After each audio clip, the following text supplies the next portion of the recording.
اللہم ارزقنی حبک وحب من ينفعنی حبہ عندک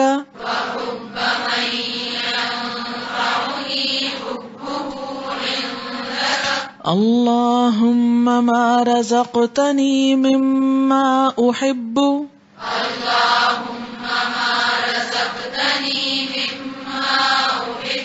فاجعلہ قوة لی فیما تحب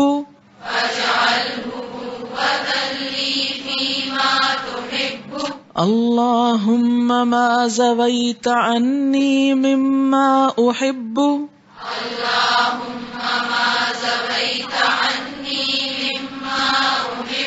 فاجعلہ فراغا لی فیما تحب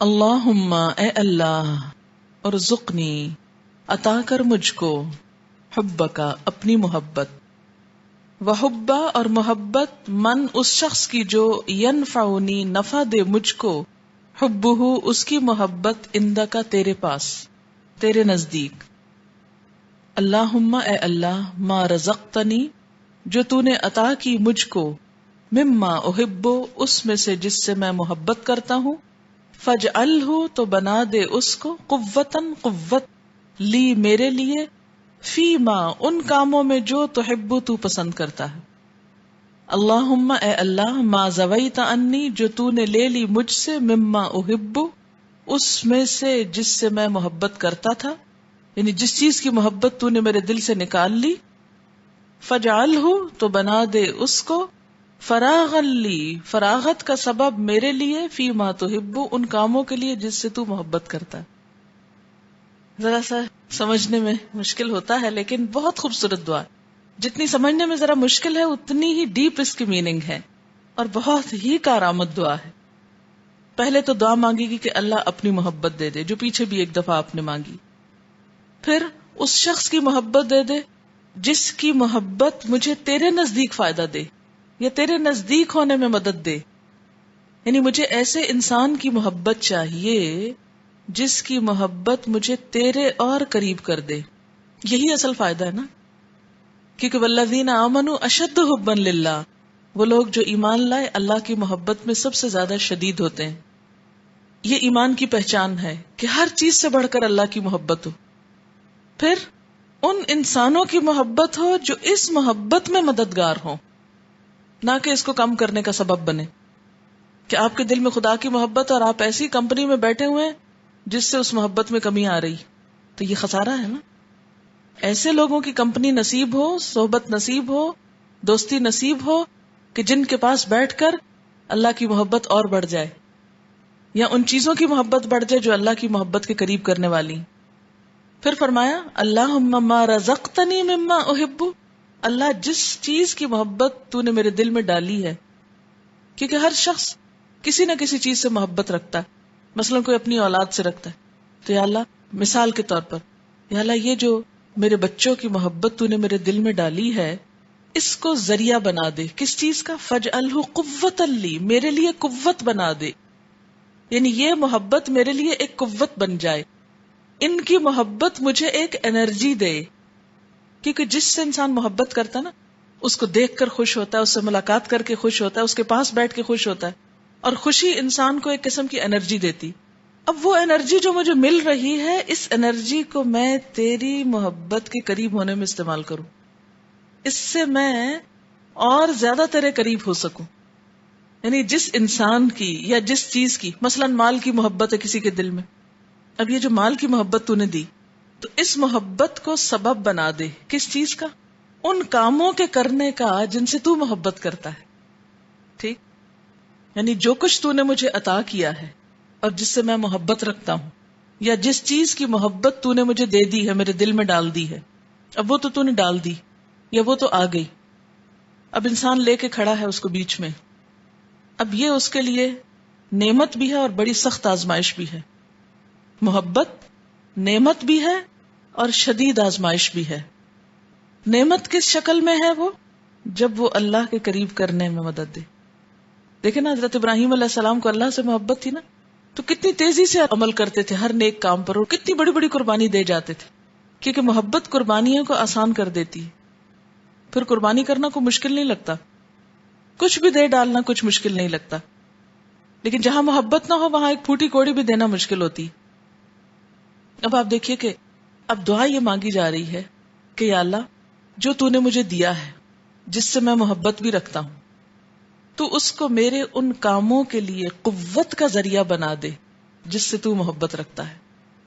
یعنی اس محبت کے ذریعے میں وہ کام کر سکوں، یہ محبت میرے لیے ان کاموں کا سبب بن جائے جن سے تیری محبت مل جائے. محبت نعمت بھی ہے. کب؟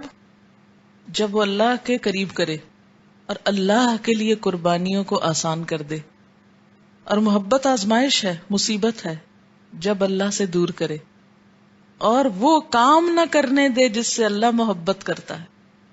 مثلا کسی انسان کی محبت آپ کو نماز پڑھنے سے روک دے، کہ آپ کو اس سے اتنی محبت ہے کہ آپ باتیں کیے چلے جا رہے ہیں اور نماز قضا پہ قضا ہو رہی، تب یہ محبت کیا ہو گئی؟ آزمائش ہو گئی نا. خواہشات کی محبت، ایسی خواہشات میں انسان پڑ جائے ان کی فلفلمنٹ کے لیے کہ انسان کے پاس کوئی اور اچھا کام کرنے کا وقت ہی نہ بچے. اچھا، پھر ایسا بھی ہوتا ہے کہ کچھ چیزوں کی محبت اللہ تعالیٰ لے لیتا ہے، محبت نکال لیتا ہے.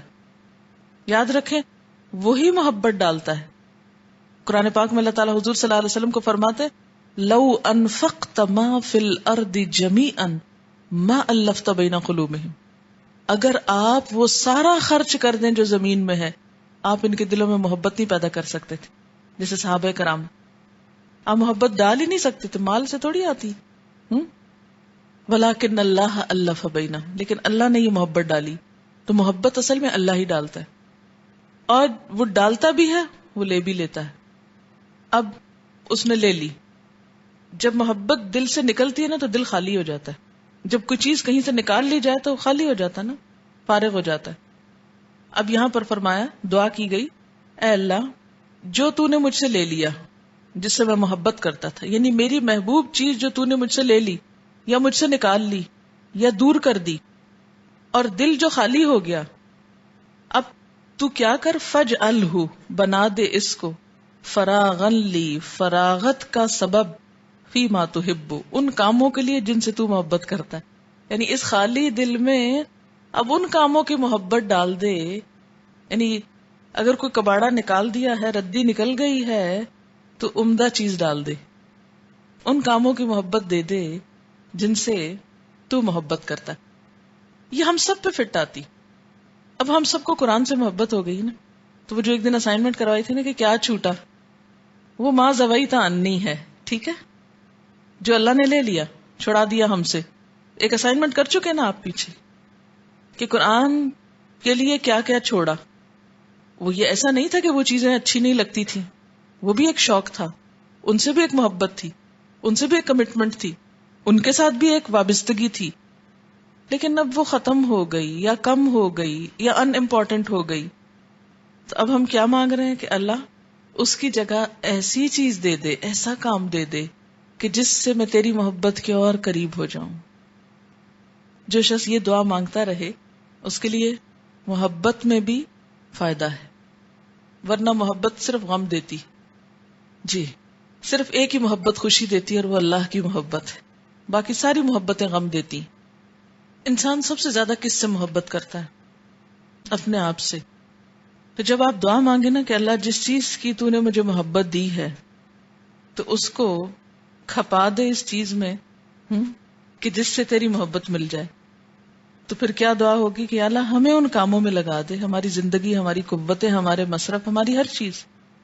اگر آپ کو اپنی ذہانت پہ، اپنے قابلیت پہ، اپنی کسی بھی چیز پہ بہت ناز ہے، مان ہے، تکبر ہے کہ میرے پاس یہ بہت ہے، کوئی صلاحیت لکھنے کی، پڑھنے کی، پڑھانے کی، کچھ کرنے کی، تو یہ دعا ہے دراصل کہ یا اللہ، انسان کو اپنے کسی نہ کسی ٹیلنٹ سے بڑی محبت ہوتی ہے نا کہ میں اچھا لکھ سکتا ہوں، پینٹ کر سکتا ہوں، کچھ کر سکتا ہوں.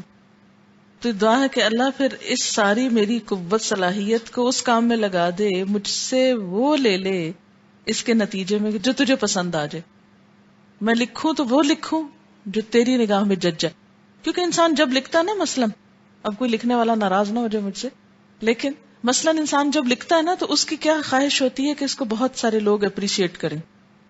مثلاً کوئی پوئٹ ہے یا کوئی آرٹسٹ ہے یا کوئی کھلاڑی ہے یا کوئی بھی، تو اس کو کیا ہوتا ہے کہ اس کی یہ صلاحیت کا لوہا مانا جائے اور بہت سارے لوگ اس کو پڑھ لیں اور یہ ماسٹر پیس ہو لٹریچر کا. پھر جب نہیں ہوتا تو انسان مایوس ہوتا ہے، لو میں نے لکھا کسی نے کچھ کہا ہی نہیں، کہ اپریشیٹ ہی نہیں کیا، کوئی صلہ ہی نہیں ملا. تو یہ سب چیزیں مایوسی دیتی ہیں انسان کو، غم لگا دیتی، محنت بھی آتی ہے اور غم بھی آتا ہے ساتھ. لیکن جب انسان یہ دعا مانگتا ہے نا کہ مجھے جس بھی چیز سے محبت ہے اللہ اس کو استعمال کر لے اپنی محبت کے لیے، کہ اس سے مجھے تیری محبت مل جائے. اور اسی طرح یہ جو میں نے دوسرے حصے کی تفسیر کی، اس میں ایک اور پہلو بھی آتا ہے کہ کچھ چیزیں ایسی ہیں جن سے ہم محبت تو کرتے ہیں لیکن وہ چیزیں اللہ تعالیٰ لے لیتا ہے ہم سے، وہ دیتا ہی نہیں. کوئی انسان ہے، کوئی جگہ ہے، کوئی چیز ہے، وہ چھن جاتی ہے ہم سے.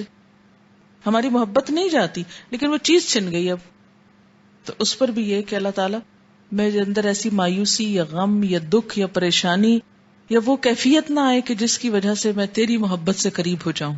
کیونکہ اللہ تعالیٰ ناراض ہوں گے نا کہ دیکھو اتنا کچھ اور دیا ہے، اس کی قدر ہی نہیں ہے، جو چھن گیا اس پہ رو رہے اور پھر کچھ کر نہیں پاتے. تو دونوں صورتوں میں کچھ ملے تو اللہ اس کو بھی تیری راہ میں لگا دوں، کچھ چھنے تو سمجھو کہ فارغ ہو گیا. اس میں مجھے حضرت ایوب علیہ السلام کا واقعہ یاد آ رہا ہے.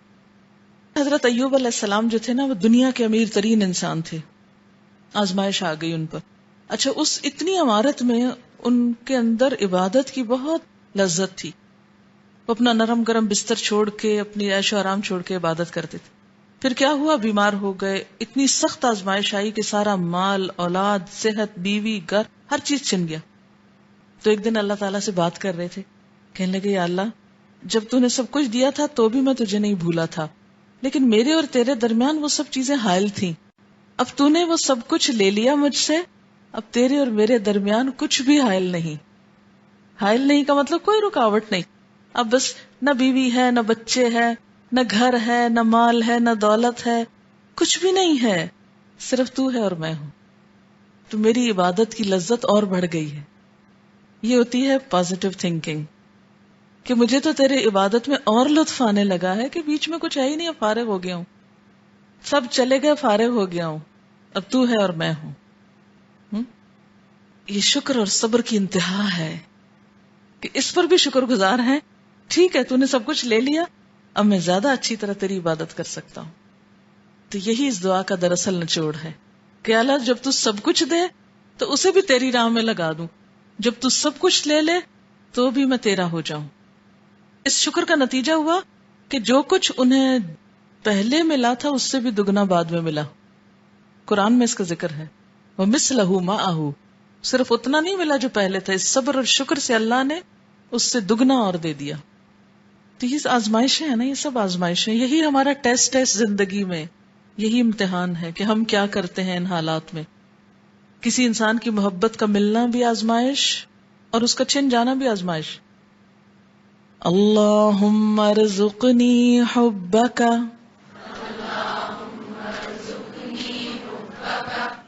وحب من ينفعنی حبه عندک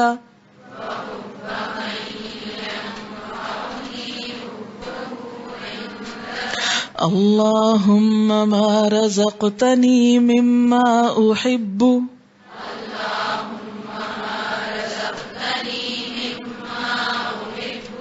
فاجعلہ قوة لی فیما تحب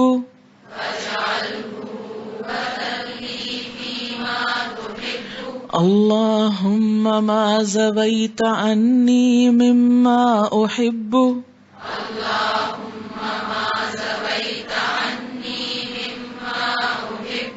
فاجعلہ فراغا لی فیما تحب